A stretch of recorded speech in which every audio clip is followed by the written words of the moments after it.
The Hawks got oh so close to giving the Dockers the old heave-ho, but unfortunately it wasn't to be on this occasion. We're back to recap the Round 13 clash. There's much to discuss when it comes to Box Hill, and a bit to say on the VFLW finals too, so let's get down to business. Welcome to another edition of the Hawk Talk podcast. My name is Nick Mason, and Tiz, how did you rate Nat Fyfe's return from the war? Oh, jeez, that's inappropriate. Well, I mean, they did talk him up a hell of a lot. That's and my he didn't point. have much impact. They wouldn't stop banging on about Nat Fyfe. I'm like, wow, we are really getting this to the final siren, aren't we? Another good effort from Hawthorn without getting the win. And You sound so exhausted saying that. well, there's part of me that's like, you should be glass half full about this. This is good. You're retaining your draft hand and you're getting close to these really good sides. What more could you ask for? And then the other half is like, why can't we just bag a win? Put them away, damn it. You had that many inside 50s. Nash, kick it, you bastard. Callow, Frost. All the chances were there. We really could have beaten the Dockers. Yeah. There's no doubt about that. And look, a four-quarter effort that we were looking for, I've been craving that for a while, but just not the result. So it's disappointing. Jago Amira pulled one out the bag. What the hell was that? I didn't see that coming. Yeah, 30 touches, an equal team-high 9 clearances, which is level with Conor Nash, mind you. You'd be happy with that. Yeah. And an equal team-high 7 tackles for Jager too, tied with Jai Newcomb, of course, our tackling machine. And also one of 4 players that had 6 inside 50s. So a good effort from Jager. Tremendous distribution for the inside 50s. Jager earning his first MVP nod, and it seemed appropriate. I wouldn't have put anyone above him. There's certainly, I thought it was kind of an even performance. I was kind of one of those weeks where I was at pains to highlight too many players because I thought it was quite an even contribution. I don't know if you felt that way. Well, you know, from his goal onward, he was just very, very good for us the whole day. After him, you know, you're looking at, well, so many guys stood up in patches, but I'd have to say Harry Morrison and his goal, he would have been second rated on the ground for me. I thought he was tremendous on the big, wide expanses of that new stadium. I really enjoyed his game. Well, he was one of our best users of the footy on the day, running at 88.2% disposal efficiency with 17 touches to his name. And as you say, a brilliant goal. AFL player ratings, interestingly enough, they've crunched the numbers on his season and they have him in the top 5 wingmen in the comp. He's just got there. And then, of course, Dylan Moore, excellent all day, 83% disposal efficiency. With 18 touches and 2 goals. Now, it should be said that he did fade from the game towards the final quarter when it was up for grabs, but he was a big factor and he played a part in keeping us in it to begin with. So you can criticise him for fading when it mattered most, but we wouldn't have been near it if it wasn't for his contribution.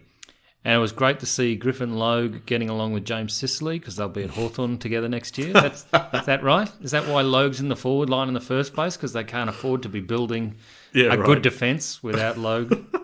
I mean, with Logue there, if he's just going to walk out and go to Hawthorn, is that... I mean, all of the Fremantle players enjoyed Sicily on the weekend, didn't they? They liked his company, I would say. Oh, Sis, he had a great game. He did. Well, he continues to. I've put him in the honourable mentions, probably only because I can't keep on putting him among our best. I don't want our shows to sound exactly the same week to week. I feel like Crimmins, that's it, done. It might be. It might be. It's, what do you reckon, 2-horse race, Newcomb and Sicily? Yeah, but yeah, no, would you probably give Sicily. it to Newcomb? No, I would give it to Sicily. After what happened with Warple? Well, in that case, would I give it to James Sicily? Probably not. Jeez. There is a bit. Well, tell me I'm wrong, but if you're doing really well in the Crimmins at one point in the season, it's more than likely from recent history that you're going to cop an injury. It's quite ridiculous. It was poison chalice before we've even taken possession of it. Yeah. Reeves was excellent. Great goal from him. How good is it to just have a ruckman back, eh? Yeah, but it's not just that. He was genuinely getting taps, helping centre clearances, working around the ground. He's going to improve. Hardly had any time to get match fit or anything. His mark about 20 metres out was one I almost got off the couch for. I was just like, Reeves! I just saw it coming, and when he plucked it, I was like, yes, come on. Now, this is curious. How? You're right. I'll just check my forehead, see if I've got a temperature. It's his best showing at the level, right? Since the Geelong game? Since a while.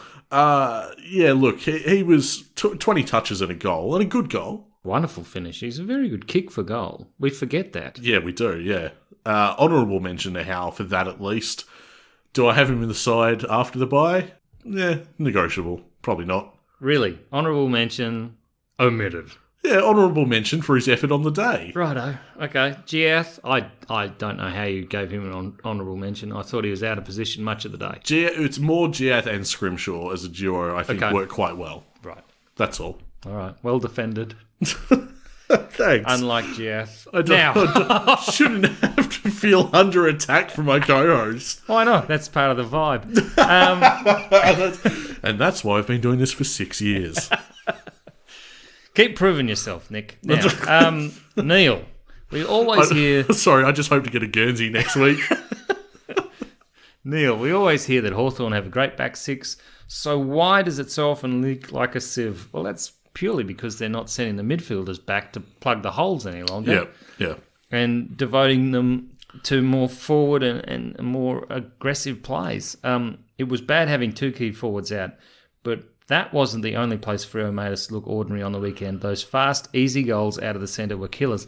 How many goals did they get over the back as well? Yeah, well, Hawthorn's been vulnerable to that for a number of years, I feel like. That happens to us a lot. Yeah. Which is unfortunate. And the only thing I can say is I can think of numerous examples and good ones where we've done it to other teams this year.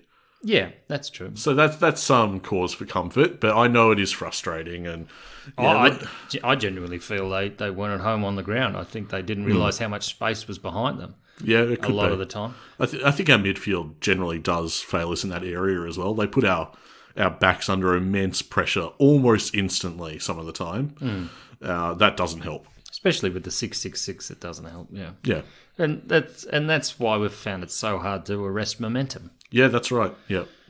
Numo has a question. Is now the time to pull the switch with Will Day to play more game time on the wing or through the midfield? He's had a decent block of games and it appears that Day, Impey, Bramble and CJ all playing half-back means that someone misses out. Day is too valuable to be getting minimal disposals.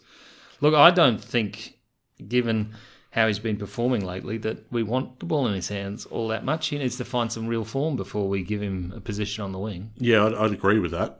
He just looks off right now. There's an issue of confidence. He's been battered. They put him in midfield. Well, he's been battered. That's true. I think he's working through injuries, as I expect Bramble is, and CJ, and probably even Impey. I think they're all bashed up a bit. Yep. Impey didn't have much of a pre-season. Yeah, well, it's kind of, on paper, some very, very talented players there, but it's no coincidence that maybe our back line is starting to falter just a smidge at the same time that these guys look underdone.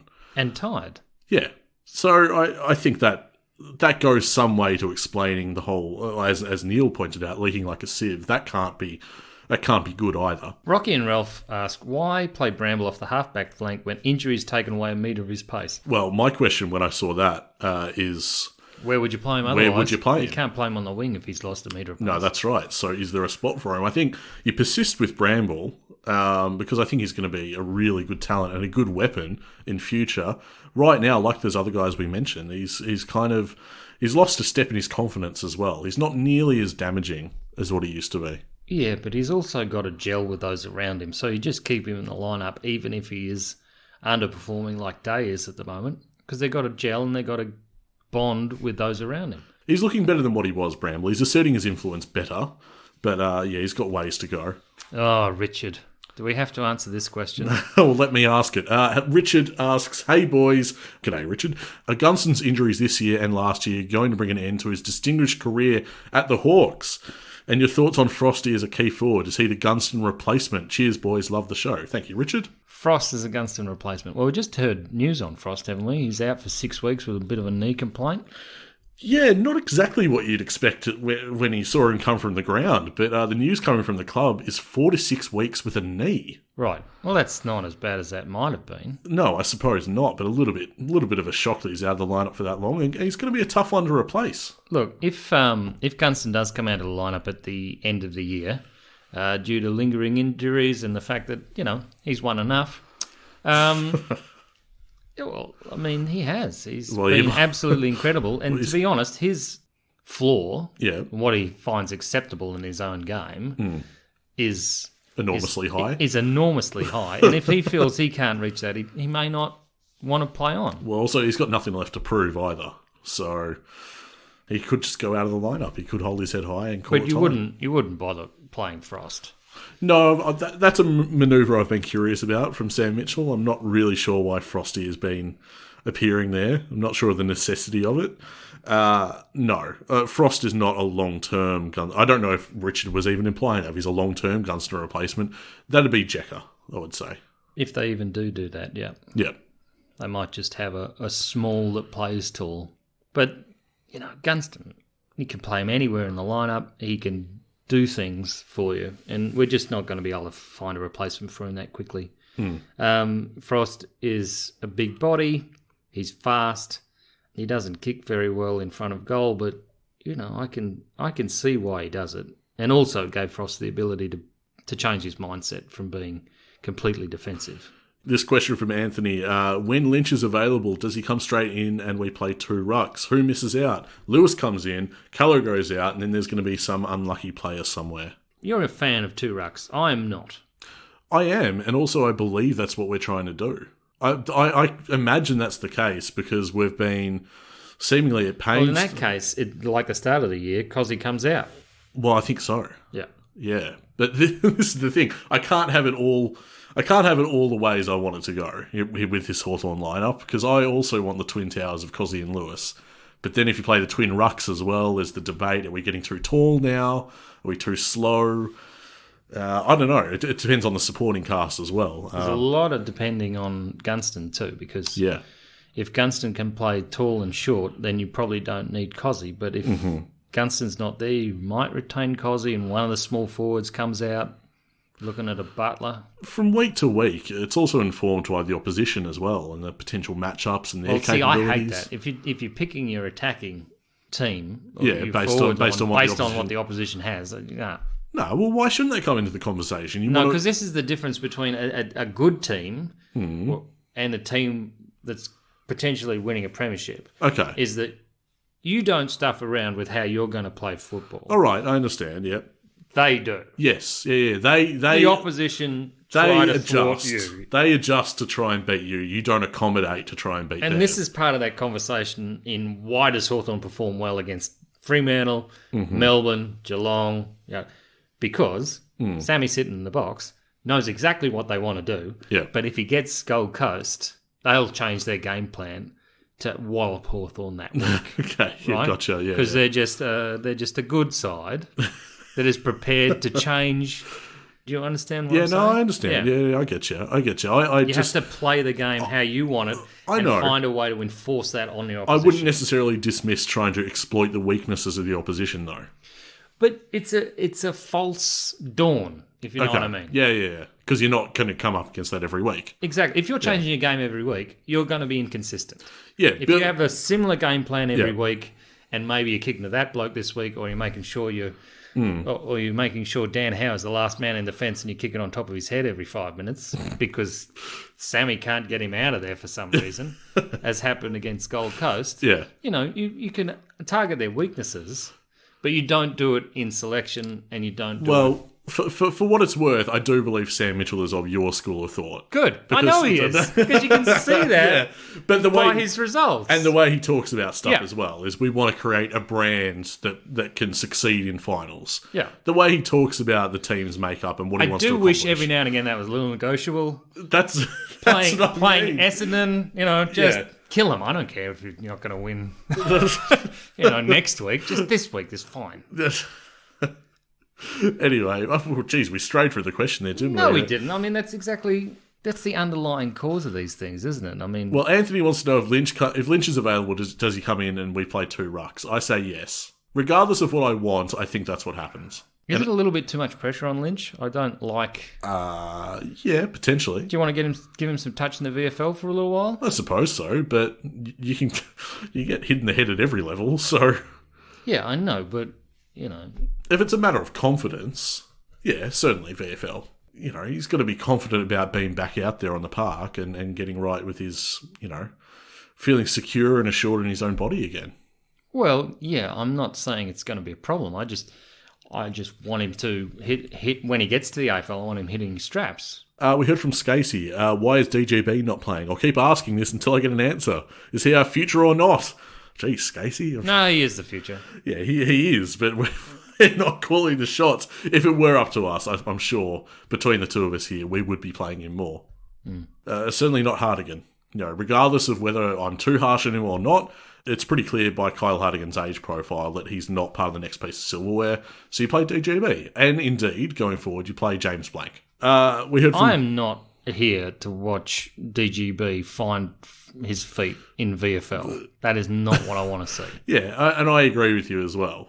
As frustrating as it might be to watch him fail occasionally in the AFL, Scasey's right. That is the question. Is he our future or not? Yeah, he is. Yeah. So? Show me someone else that's going to take that role. Well, there ain't no one else right now. On the list. Yep. There ain't no one else right now. We heard from Drew. Based on the season so far, what do you consider our biggest need is? A key position back or gun midfielder? Gun midfielder. Gun midfielder. We move on. Sorry, Drew. That one was pretty straight up and down for both of us there. I can see the contention, though. Oh, for sure. Yeah, no, that's a... But you're just not going to get a key position back that beats their opponent and takes a mark at the moment. They're just not on the market. And also, I feel like we tried to address that with James Blank, but we don't know the answer to that yet, whether that's sufficiently addressed. I think we have to assume that that's the plan, that we've taken that now, and we look to a gun midfielder in the draft. That has to be the focus. And now we get to the Warple questions. Oh, yes, from Shana and, of course, from Hyde as well. First from Shana, where does Warple fit in and is Shields trade bait? And Hyde asks, how long does Warple stay in the twos? All right, let's focus on Warple first. So where does Warple fit in? I'll give you a clue, not the forward line. Well, look, I gave him a scathing review for Patreon. Yeah, in our bonus episode. Yeah, so At the moment, he doesn't fit in. To my mind, his form is so poor, even in the VFL. Yeah, in the VFL, he's certainly started to gather some confidence and gain some momentum behind him, but I don't feel compelled. If we're up to me, I don't feel compelled to rush him back. You wouldn't pick him out of the twos now. No, I'm fine with him plugging away down there right now. I don't think... We're not missing him, and that is the key, isn't it? That's why you'd rush him back. If you felt like you really had some urgency to give him a reprieve, but there's just nothing there for me. How long does Warple stay in the twos? Well, I'm not sure. He'll be back sometime after the bye. I just don't know when. I know Shana said is Shields trade bait, but Warple may be trade bait. Of the two, yeah. Shana asks. You're not going to get much for Shields. No, that's right. I imagine there were teams that'd be interested, but we wouldn't get much back. Well, it'd be more like, Shields, do you want to continue playing? We'll find you a club. Yeah, give him the Hodgie deal. Well, except it wasn't quite the Hodgie deal because he walked away and then found a new club. but they, I think, didn't we make some kind of way to make sure he got to the next club? Or oh, look, probably. I don't remember. But yeah, no, you're right. We'd try and, thanks for your service kind of thing. We'll help you along and find you a home. But of the two that Shana's mentioned here in the question, Warple and Shields, Warple's way more ripe for being trade bait by the end of this year. Even to the point where you give him games, make him look really good before you.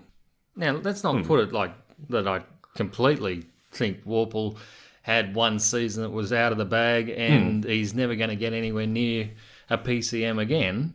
No, he's just way out of form at the moment and he can't find a way to impact games. We're going to get to his stats in a sec. I'll get to this question first. Quantum Hawk, what's a pass mark for the rest of the season? 3 more wins. Yeah, I reckon a handful of wins in the second half of the year. You don't want a pass mark. It's interesting, isn't it? Because everyone's got their own standards. Maybe you don't want to get too many. Maybe you don't want to affect the draft hands. Don't bugger up the draft hand. Don't stuff around with that. But, give me some joy. In fact, we were talking off mic over WhatsApp, and you said something that really resonated with me, if I may share. Just win when we're there. So we've got 2 more games at the G. We've got a couple at Marvel, right? Yeah. Yeah, look, just... Oh, I'd love to get one over the Dogs at Marvel. I reckon we're a good shot, mate. I don't, but good luck. We'll preview that next week. It could be an interesting night, especially without that fella. What's his name? The one with the long hair that... Bailey Smith? That's the one, yeah. Somehow sense the ever joke. No. I genuinely forgot his name. Anyway, he'll give us a sniff now. All right, well, let's put that in a Ziploc bag and put it to the side, eh? We'll move on to the Box Hill recap. Box Hill Hawks had a good win. 15-12, 102, defeating Port Melbourne, 14-12, 96. We'll get to Warple in just a moment. But on the whole, mate, these two teams, we've seen them produce some absolute classics over the years. This one was a nail-biter, very much in that spirit. Momentum, it swung back and forth all day. It looks like Port Melbourne were going to pinch it. They had enough of a buffer, it should be said. Against the wind. In the last quarter, they looked like they were just going to romp. Yeah, but Box Hill, they clawed their way off the canvas to tie the game late. Thank you, Conor Mcdonald. There's a very handy behind to tie up the game. Well, he was very clever in that last quarter. He was very influential, yeah. It was Fergus Green, though, who became the hero in the final seconds, slotting the match winner. And now, Box Hill are officially in the top 4 with 7 wins and 3 losses for the year. And going on to the bye. Going on to the bye, yep. Another one in, I think they're second in about a month, which is a bit strange, but here we are. Now, Box Hill looking very good after a very awkward and slow start to the season. They've really cracked in and produced some good footy. Now, James Warple, been talking about him. Workman-like performance. If there is ever a way to capture what he did. You only had to look at his Guernsey after the game. Coated in mud. He dug in, did the hard stuff. 26 touches, 2 good goals, 8 tackles, and team-high 12 clearances, which is just one shy of his total last week. So...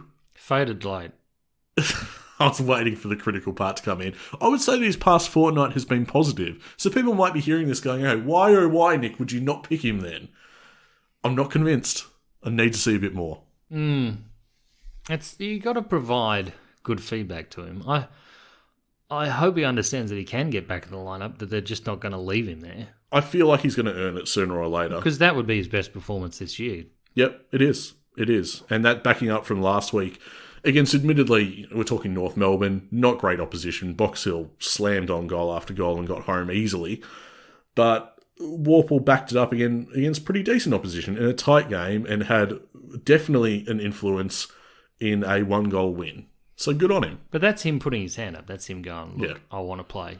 Yep. He might have to continue to do that. The attitude was great. His physicality was good. Mentally, he stuck at it all day. Conor Mcdonald made his debut. Was used to the inside mid. Looked completely out of sorts in there. A little bit strange, but yep. 20 touches. I thought that was his go. Well, it was. It was. Coming into the club, that was part of his expertise, and we've been playing him off a half-forward line since. If anything, this is the role I was crying out to see, but... yeah, it didn't work out perfectly. 20 touches, though, and a team-high 9 tackles. Finished with 0 goals, 2, including, as I say, the behind that tied the game.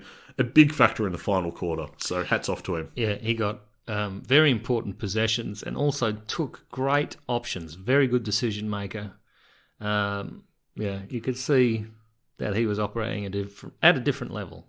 That behind set the scene for Fergus Green to get the match winner. Another 4 goals for Fergus Green. Which he did without really impacting. Like I was just like, he's got 4 now. Yeah, 4 from a 10-touch game. And it seems to be his go. He does it week after week, and I feel like I say it every week now, but an AFL list beckons. I just don't think it's Hawthorn, which is sad. Yeah. Because he is a joy. He is a joy to watch, as is this guy, James Parsons. Great pick-up for Box Hill. They'd be wrapped. Absolute dominance this game. 4 goals, 3, including 2 of the best goals Box Hill have registered this season. That's worth tracking down on the socials, the footage of that. He's making a habit of doing flashy things game to game now. Combined with 23 touches and 9 clearances, James Parsons, best on ground. Easily. Yep. Honourable mentions, you got the ruckman Dave Brinker-Ridgley. Who I think 47 hitouts? Jeez. Yeah, he was...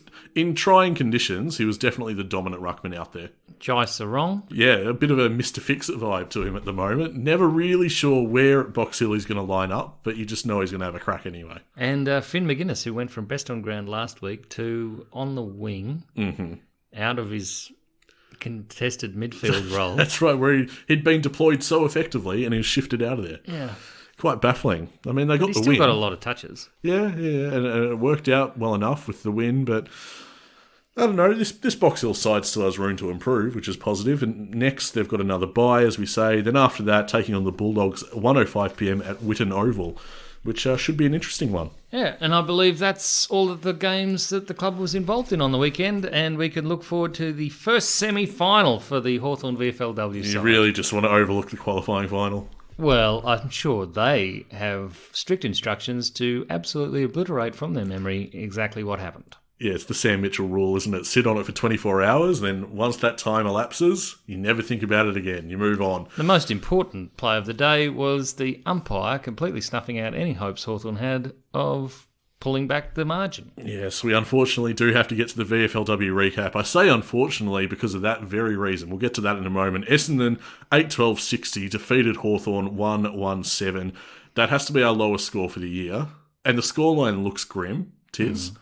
Can they come back from it, Nick? Well, I think the cause for concern is greatly diminished once you actually put this game under the microscope. So, we're going to very briefly, so stay with us here, because I know it's a bleak scoreline, but there's more to it.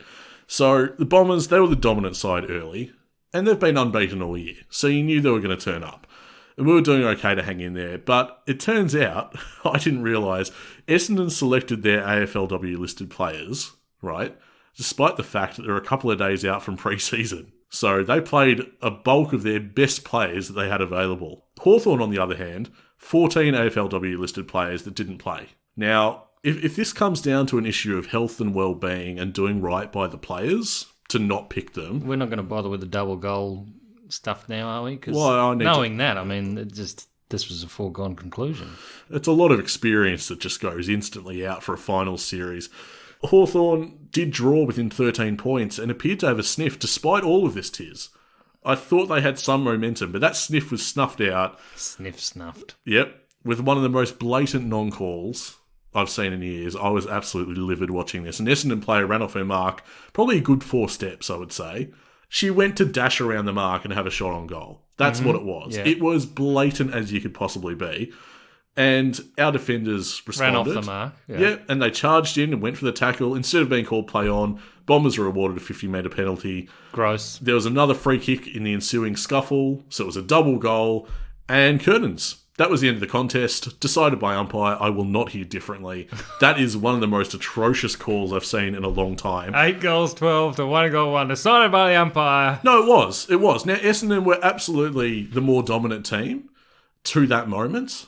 But Hawthorn looked like they might... They were only 13 points away. Okay. They had a shot, and then it blows out to 60-7, the final score. Yep. Absolute garbage decided by the umpires, and it's really unfortunate to happen in a qualifying final, of all times. So I think we can bounce back. I think there's absolutely reasons that, we turned in that kind of performance. Sunday, June 19th, the first semi-final, Hawthorn versus the Southern Saints, 1:05pm at Box Hill City Oval. That is one where there is no clash to speak of. It is a bye this week. So the men's teams are taking a break. You can get down to Box Hill City Oval. Entry is free. The winner advances to the prelim to face either Essendon, again, or Casey. But the loser is eliminated. So it's do or die here for Hawthorn. All right. Well, not a bad weekend by the club, but not a terrific one either. There's been a few injuries that we're just learning about? Yeah, 1 win out of 3. The VFL loss was deflating. The finish from Fergus Green to seal the match was incredible. And then I thought at least against Fremantle we put in a good showing. But now, as we move to look at the injury list, which has just dropped, it's become a bit sizable again, out of nowhere. So as we run through it, Mitch Lewis with his knee complaint is a week away. Are they taking into account the bye here? Don't think so. Okay, all right. Jack Gunston, an ankle, is a week away as well. Hamstring for Ned Long, also a week.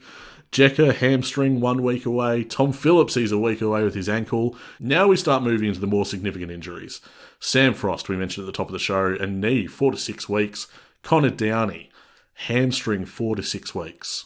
Just can't get a good run at it, can he? No, and that's going to make life tough for him. He is really playing for his spot on the list going forward. Yep. And that's going to really hurt his chances a lot. Josh Ward with concussion, TBC. Okay. Continues to be an issue. I don't have any expertise in this field, so I don't know if this is cause for alarm. Let me knock you out. I'll pass, but thank you. You've mentioned on our bonus pod that he had a history of concussion. He sustained it before. Yep. So maybe they're just being cautious. I don't know. Yeah, I hope everything's all right for him. But it's good to see that they're erring on the side of caution. Certainly doing so with Max Lynch as well, who's still a TBC with concussion. Ben McAvoy, no news there with his neck fracture, still also categorised as TBC. Seamus Mitchell is the new one. He's done an ankle. Whether it's the same one that was troubling him about a year or so ago, I'm not sure. But he's done for the season as well. And Tyler Brockman, as we know, on the inactive list with the shoulder injury, done for the season. Okay, so Downey and Seamus Mitchell are in real trouble. Yeah, I would say so. They're two guys that really need to make the most of that back end for Box Hill. Box Hill will be worse off without them, but they also needed to prove themselves in terms of staying on Hawthorn's list. So, yeah, big news just announced this evening. Anyway, we do need to wrap up this episode of the Hawk Talk podcast. Lots of people have been lovely enough to leave our show a rating or review via Apple Podcasts. If you haven't done so, we'd absolutely welcome it. We'd love to have you also join us on Twitter, twitter.com/HawkTalkPod, as we move towards another big milestone, 3,600 followers, Tiz. That's such an amazing community we've built around this show. And don't look now, but we're just a few likes off 2,000 over on Facebook. So there you go, facebook.com/HawkTalkPod. And of course, we're also on Instagram, so catch us over there too. And if you love what we do, you can hop onto Patreon and support our show and get some sweet perks in the process. You can sign up at any tier, starting from $1, but most people get on board for the bonus content. And we had the Hawthorn quiz from hell last week. That was good fun. Wasn't it, Tiz? Yep. So we had the quiz. We're bringing you our mid-season report card. This time around, divided up into 2 episodes, going through the entire Hawthorn list, player by player, and giving our grades for each of them. Now, that was interesting to see what we agreed on, how we diverged. It got heated, mate. Did it? Nah, it didn't. But it was good fun, though. For access to that and all our other bonus content, check out all the details at Patreon. Here's where to head, patreon.com/HawkTalkPod. I feel like I'm teetering on the brink of being one of those supporters that's happy with a loss, Nick. I know, it's a bit gross, isn't it? The whole honourable losses thing. I've never liked it myself. Hideous. Absolutely hideous. I'm in this space and I'm uncomfortable. But that's our lot as a developing side. You just got to... You look at the Freo one and you're like, that was as good a performance as we could have hoped for in a loss, right? And you have to acknowledge that. Flag mantle. No, I'm not buying into that by any stretch. But then again, can't buy into the D's either. Oh, I'm loving that. Is that what's called death riding? Is that? Yeah. I think they call it Schadenfreude. Yeah, that's it. Yeah. Oh, it's good. There's that 3-peat the D's fans hoped for. If they get a 4-peat, I might even book Entrecôte. What do you reckon? just a table off to the side to observe. Yeah. Oh boy, they're playing Brisbane, so they're every chance of dropping a 4th in a row. Do you reckon we should just ring up and book a table under Stephen May? I reckon we wouldn't be the first ones. There's a few people doing that exact thing. Do you reckon Melksham felt like they would have won if he had played? Well, I was going to say, do you reckon he gets a game this week? Nope, he's dealing with a hand infection. So... I can't wait till they blame Melksham for everything that's gone wrong. It does seem like it's headed that way, and that is glorious. Yeah, brilliant. All right. Mind you, well, I know we're ending this Hawthorn podcast with some Melbourne chat, but whatever was said... We know what was said. You don't think it was worse? Nah. I think it has to be worse than that. Really? Yeah. Nah. That's enough. For the podcast, or...? That's bad enough, isn't it? All right. Yeah, it's bad enough. We do need to wrap up. Mate, this is a week off. We got the bye week. What are you going to do on the weekend? We can't watch Hawthorn. I mean, we can get down to Box Hill on the Sunday, obviously, but it's going to be weird. For the first time in a while, there's no senior men's side, there's no reserves. Feels good, actually. You need a week off. I'll tell you what we're doing next week, though. We've got a special guest lined up. Friend of the show, it's AJ. Is he more positive about Hawthorn than you, or less negative than me? There's some sizzle. I guess we'll wait to find out. I can tell you this, though. He is riding high on Harry Morrison being one of the best wingmen in the comp. Oh, he loves him. And why not? He's having a sensational year. So we're looking forward to that. Make sure you join us next week. Make sure you get onto Patreon as well for the bonus apps. They're a lot of fun. Patreon.com/HawkTalkPod. And that's where we're going to leave it. We'll be back next week. Join us then. We are a happy team at Hawthorn.